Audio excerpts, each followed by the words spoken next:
ভারত সরকারের পাশাপাশি দেশটির জাতীয় নিরাপত্তা উপদেষ্টা অজিত দোভাল, গোয়েন্দা সংস্থা র এর সাবেক প্রধান সামন্ত গোয়েল, এজেন্ট বিক্রম যাদব এবং ব্যবসায়ী নিখিল গুপ্তাকে তলব করেছে মার্কিন যুক্তরাষ্ট্রের একটি আদালত। খালিস্তান আন্দোলনের নেতা গুরুপদবন্ধ সিং পান্নুনের হত্যার চেষ্টা মামলায় ভারত সরকারকে তলব করেছে নিউ ইয়র্কের আদালতটি। আদেশে বলা হয়েছে, আগামী 21 দিনের মধ্যে ভারত সরকার এবং যাদের নাম উল্লেখ করা হয়েছে তাদের সবাইকে জবাব দিতে হবে।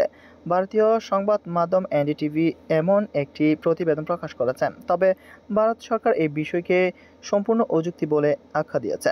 পান্নুনের সামাজিক যোগাযোগ মাধ্যম এক্স অ্যাকাউন্ট থেকে এই তলবের বিষয়টি জানা গেছে। এ মামলার অন্যতম অভিযুক্ত নিখিল গুপ্তাকে সম্প্রতি চেক প্রজাতন্ত্র থেকে যুক্তরাষ্ট্রে নেওয়া হয়েছে। মার্কিন ফেডারেল কৌঁসুলিরা নিখিল গুপ্তাকে ভারতের উত্তর ভারতে স্বাধীন শিখ রাষ্ট্র গঠনের পক্ষে আন্দোলনকারী অন্যতম নেতা গুরুপদবন্ধ সিং পান্নুকে হত্যা চেষ্টার সঙ্গে জড়িত হিসেবে অভিযুক্ত করেছে। মার্কিন কর্মকর্তাদের অভিযোগ, এই হত্যা চেষ্টা নিখিল গুপ্তাকে সহায়তা করেছেন ভারতীয় কর্মকর্তারা।